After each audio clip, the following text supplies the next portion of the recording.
एक सोभरी नामक ऋषि थे, सोभरी, और वो परमात्मा की तरफ में संत के पास गए। उस संत ने जैसी उसको तपस्या साधना बताई वो दृढ़ होकर लग गए। उन्होंने कहते हैं कि जल में खड़ा होकर के तपस्या की।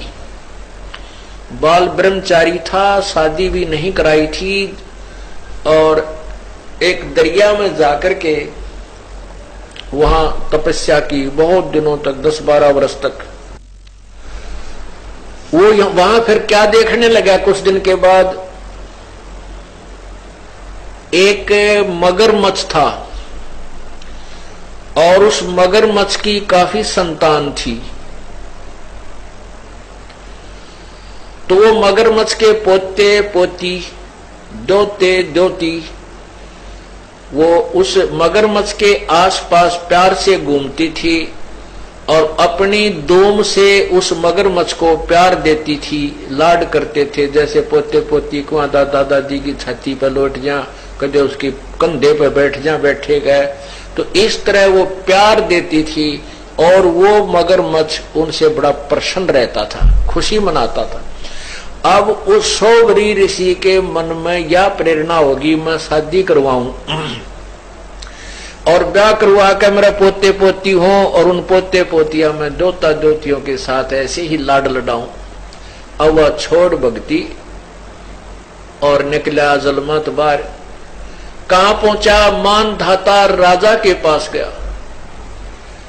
अब उन राजाओं को पता होता था कि ये साधु जो आते हैं साधना करके, ये बड़े तोब का गोला होते हैं, एटम बम होते हैं, ये जो भी मन मुंह से निकाल देंगे वचन वो पार होता है। अब वो सोभरी ऋषि तपस्या करके उसका शरीर भी वृद्ध हो रहा, काफी वर्ष हो गए थे, और हाड़ सारे दिखे, बूढ़ी सी शकल, बाल बढ़ रहे। और वो जाकर मानधाता राजा से बोला कि आप मुझे एक कन्या दे दो, अपनी लड़की मेरे से ब्याह दो। मानधाता के 50 लड़की थी। अब राजा बड़ी असमंजस में फंस गया, जब नाटू तो शराप देगा, अरे से बूढ़े बूढ़े के अपनी जवान लड़की ने ब्याह हो, मेरा कैसा मूर्ख नहीं, बताइए क्या करूं, ये भगवान बड़ा फंसा। तो उसने सोच समझ के एक उत्तर दिया कि ऋषि जी, हमारा एक नियम है और ये विधान भी बताता है कि मैं अपनी तरफ से किसी लड़की को विवश नहीं कर सकता किसी के साथ शादी करने के लिए। यदि वो लड़की स्वयं पसंद करें, कोई भी लड़की आपको पसंद करे तो मुझे एतराज नहीं। अब राजा ने बेरा था, इसे बूढ़े ने कौन लड़की पसंद करेगी? तो ऋषि बोला जी मुझे मंजूर है, मुझे मंजूर है, अगर ये आपकी कन्या मुझे पसंद करे तो मेरे से शादी कर लेगी। तो राजा बड़ा प्रसन्न हुआ, भाई ठीक है, कटा टंटा, लड़की को पसंद करेगी नहीं और यह बला टल जाएगी। उसने, क्योंकि उन लड़कियों को एक बड़े महल में रहती थी, वहां पर एक नपुंसक व्यक्ति जो हिजड़ा बोलते हैं, उनको ड्यूटी पर उनके गेट कीपर रखा जाता था। तो उसने उस नौकर को बुलाया राजा ने और कहा कि ऋषि जी को लड़कियों के महल में ले जाओ और ये जो भी लड़की इनको पसंद करेगी इसके साथ उसकी शादी कर दी जाएगी। अब उस ऋषि जी ने अपनी सिद्धि साधना और सारे जीवन की कमाई इसको कहां बर्बाद करना शुरू किया, अपना सुंदर शरीर बना लिया नौजवान लड़के का। और जो ही उन लड़कियों के महल में प्रवेश किया और उस नपुंसक ने सारी कहानी बताई कि राजा का आदेश है, जो इसको पसंद करेगी उसके साथ शादी कर दी जाएगी। उन 50 की 50 लड़कियों ने उस ऋषि को पसंद कर लिया। अब राजा फंस गया अपने वचन में, सारी कहानी आकर बता दी गई कि आपकी 50 की 50 लड़कियों ने मुझे पसंद कर लिया है। इसकी गवाही सब लड़कियों ने भी दे दी कि हम इसे पसंद करती, क्योंकि सुंदर शरीर बना लिया उस ऋषि ने। अब राजा ने वो फिर साथ भेज दी लड़की, लेकिन आत्मा बहुत रो रही थी, इस कंगाल के साथ ये के खावेंगी मेरी बेटी, कहाँ रहेंगी, कैसे दुख उठाएंगी, जंगल में रहना पड़ेगा। पर चलो इनका भाग था, मैं क्या करूं। अब उस ऋषि ने अपनी कमाई थे, देख काल का जाल है भगवान, उसने क्या किया, वहां जाकर के विश्वामित्र को आदेश दिया कि इन 50 महल बना दे। अब विश्वामित्र जी ने 50 मकान न्यारे न्यारे बना दिए और प्रत्येक में बहुत अच्छे खान पान, सुंदर आहार, फल वगैरह वो वृक्ष लगा दिए। एक दिन मानधाता राजा के मन में ये बात आई कि अभी अपनी कन्याओं को देख करता हूं वो दुखी है या सुखी है। वो जब वहां पहुंचा अपने उस ऋषि के डेरे में, देखा वहां तो पूरी 50 मकान बने हुए, बड़े सुंदर सुंदर, एक कॉलोनी सी बसी हुई है। वो पहली लड़की के मकान में जब गए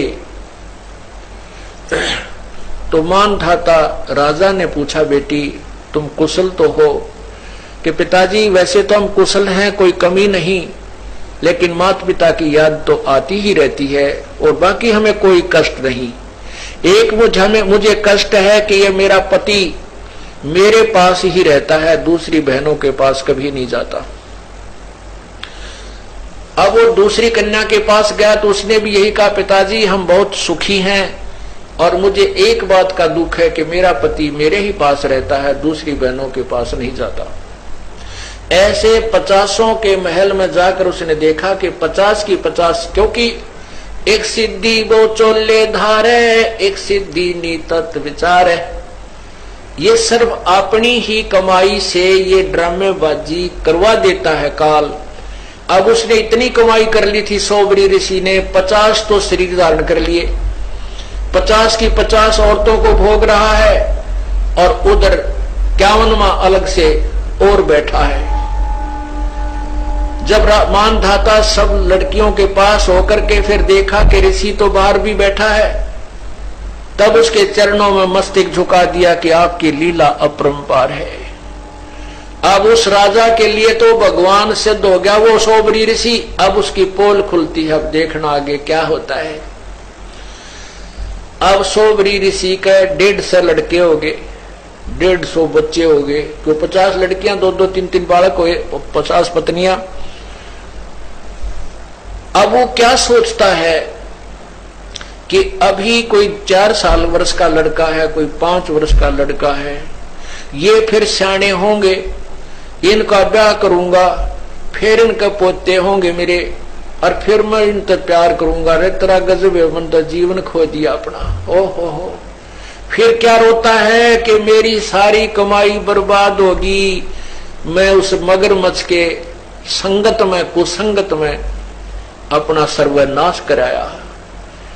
अगर वो मगरमच्छ को मैं नहीं देखता, वो कैसे अपने पोते पोतिया में मस्त हो रहा था, प्यार से खुश रहता था, आज मैंने अपना सर्वनाश कर लिया। जो 20, 30, 40, 50, 60 वर्ष में जो साधना की थी वो बर्बाद कर दी, वो नष्ट कर दी। तो पुण्यात्माओं, कबीर परमेश्वर के बिना इस जीव का मोक्ष नहीं हो सकता। कहते हैं गोरख से ज्ञानी घणे, ये सुख दे जति जिहान, सीता सी बहु भारिया, ये संत दूरी अस्थान।